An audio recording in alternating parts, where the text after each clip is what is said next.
इलाहा इल्लल्लाहु मोहम्मद। सेकुलरिज्म के कीड़े ने हिंदू को इतनी बुरी तरीके से काटा हुआ है कि इसका इलाज न जाने अब कौन सी सदी में मिलेगा।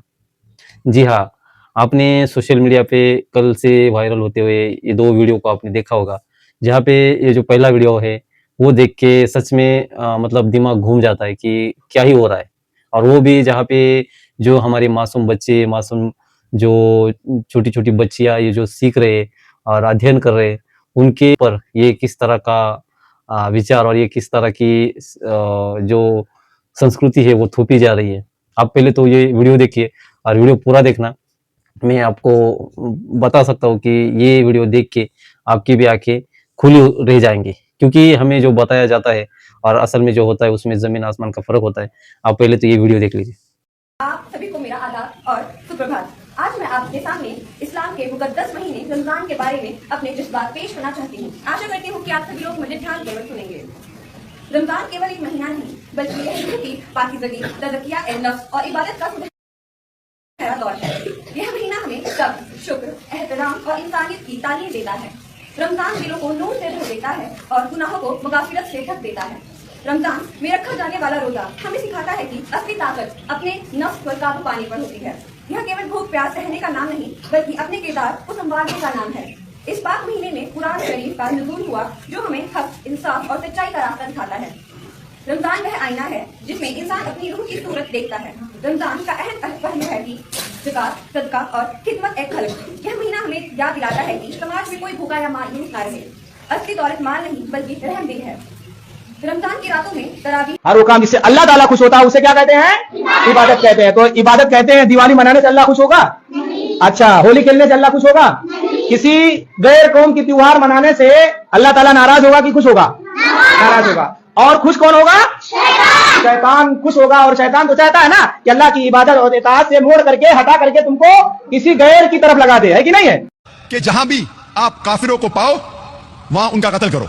और जब आप कुरान मजीद खोलेंगे और देखेंगे सूरह तौबा सूरा नंबर 9 आयत नंबर 5, उसमें बराबर यही लिखा है कि जहां भी आप काफिरों को पाओ वहां उनका कत्ल करो। देखा आपने किस तरह से जो लिखा हुआ है और जो बोला जा रहा है उसमें कितना जमीन आसमान का फर्क है।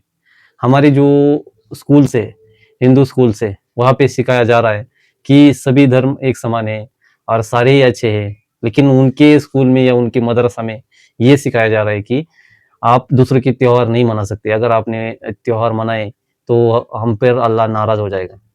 हमें जो मुसलमानों को छोड़ के दूसरे जो रिलीजन के लोग हैं उनको अपना दोस्त या भाई या अपना नहीं बनाना है, वो अलग है हमसे। ये स्कूल में सिखाया जा रहा है छोटे छोटे बच्चों को। और हमारे स्कूल में क्या सिखाया जा रहा है? Islam is a religion of peace. ये जो चीजें है बहुत ही ज्यादा कंसर्निंग है और हमारे जो माता पिता है उनको भी सोचना चाहिए कि आपके बच्चे सिर्फ अपना बस्ता उठा के स्कूल में जा रहे आ रहे, लेकिन वहाँ पे क्या हो रहा है किसी को कुछ पड़ी नहीं है। आपको रोज शाम को उनको उनके पास बैठ के पूछना चाहिए कि आज क्या सिखाया, किस बारे में चर्चा हुई, जो छोटी छोटी चीजें। और आप सोचिए ये जो कीड़ा है सेकुलरिज्म का, ये हमेशा हिंदू ही अपने सर पे ढोके चल रहा है। इनको काटा हुआ है, बहुत बुरी तरीके से काटा हुआ है। सामने वाले चिल्ला चिल्ला के बता रहे कि क्या लिखा है और हम यहाँ पे बैठ के बोल रहे कि नहीं नहीं नहीं भाई साहब आप गलत हो, ऐसा नहीं लिखा। ये हम जो अभी जो लड़की बोल रही है ना, ऐसा लिखा है। मतलब वो असल की चीज जो है वो बता रहे और बार बार बता रहे, लेकिन ये जो मूर्ख जात है हमारी, मतलब कुछ लोग वो कह रहे कि नहीं नहीं भाई साहब आप गलत कह रहे हो, ऐसा नहीं लिखा है, वो तो ऐसा लिखा है। मतलब बड़ी शर्मिंदगी की बात है।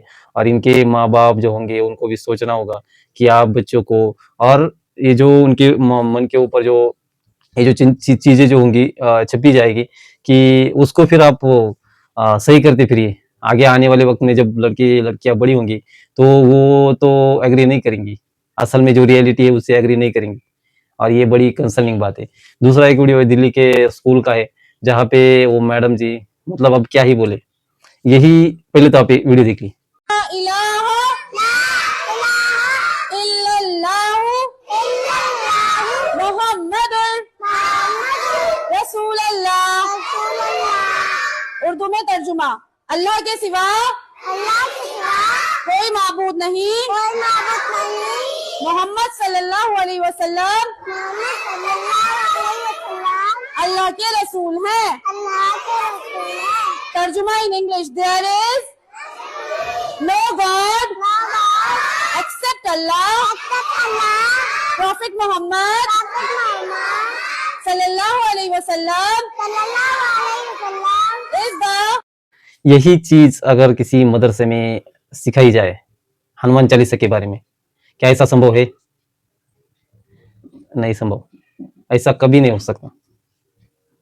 रामायण की किसी चौपाई के बारे में या हनुमान चालीसा के बारे में, श्री गणेश स्तोत्रम, शिव महापुराण, कोई भी चीज हो जो हमारे धर्म से जुड़ी हो, ये उनके मदरसा में या किसी उनके स्कूल में सिखाई जानी संभव है? तो ये कतई संभव नहीं, ये ऐसा कभी नहीं हो सकता। लेकिन हमारे यहाँ हो सकता है और हो रहा है। ये जो छोटे छोटे बच्चे जिनको मैडम जी बोल रही है और बोल भी क्या रही है कि अल्लाह के सिवा कोई पूजने लायक नहीं है, यही चीज इन बच्चों के जो छोटे छोटे बच्चे, और बच्चे किनके, हिंदुओं के बच्चे, उनको आप बोल रहे हो कि अल्लाह के सिवा कोई पूजने लायक नहीं। वाह वाह मैडम जी वाह, क्या ही चल रहा है। और इनके ये जो बच्चे, इनके माता पिता को कुछ पता भी नहीं होगा, आता पता, सिर्फ उन्होंने उनका काम किया, क्या किया है, एक अच्छा सा स्कूल ढूंढा, जितनी भी फीस लगे, जितना भी पैसा लगे वो दे रहे, पे कर रहे, लेकिन बच्चे सीख क्या रहे, वहां पे चल क्या रहे, इसके ऊपर ना माँ को टाइम है ना बाप को टाइम है देखने के लिए कि हमारे बच्चे जा रहे, पढ़ रहे, लेकिन क्या पढ़ रहे। तो ये एकदम चिंतन का विषय और बहुत ही घटिया तरीके से इन स्कूलों में ये चीज चल रही है, और सारे स्कूलों में चल रही है ऐसा मेरा कहने का मतलब नहीं है, लेकिन जहां जहां चल रही है बहुत ही चिंताजनक बात है, क्योंकि उनके यहाँ पे तो नहीं सिखाया जा रहा है ऐसा कुछ। हमारे यहाँ जो मैडम है, मुझे तो ऐसा लग रहा है कि वो मैडम इन्फ्लुएंस होगी रिलीजन से, इस्लाम से, या फिर वो खुद एक मुस्लिम होगी। लेकिन जो हिंदुओं के बच्चे हैं उनके ऊपर ये थोपना बहुत ही मतलब घटिया बात है। और जिनके आराध्य प्रभु श्री राम हो, हमारे यहाँ तो 33 करोड़ भगवान है, उन लोगों को आप ये सिखा रहे हो कि अल्लाह के सिवा कोई पूजने लायक नहीं। बहुत ही ये घटना शर्मनाक घटना है। और दिल्ली की जो मुख्यमंत्री है रेखा गुप्ता जी, आप जल्दी से जल्दी इस पे एक्शन लीजिए, उस मैडम को बर्खास्त कीजिए और बच्चों को अच्छी तालीम देने के लिए आप थोड़ी ये जो चीजें आजकल हो रही है उस पर कुछ सुधार आना बहुत ही जरूरी है। तो ये था आज का वीडियो, आपको कैसा लगा अपनी राय कमेंट में जरूर बताना। मैं मिलता हूँ आपसे अगले वीडियो में, तब तक के लिए जय हिंद।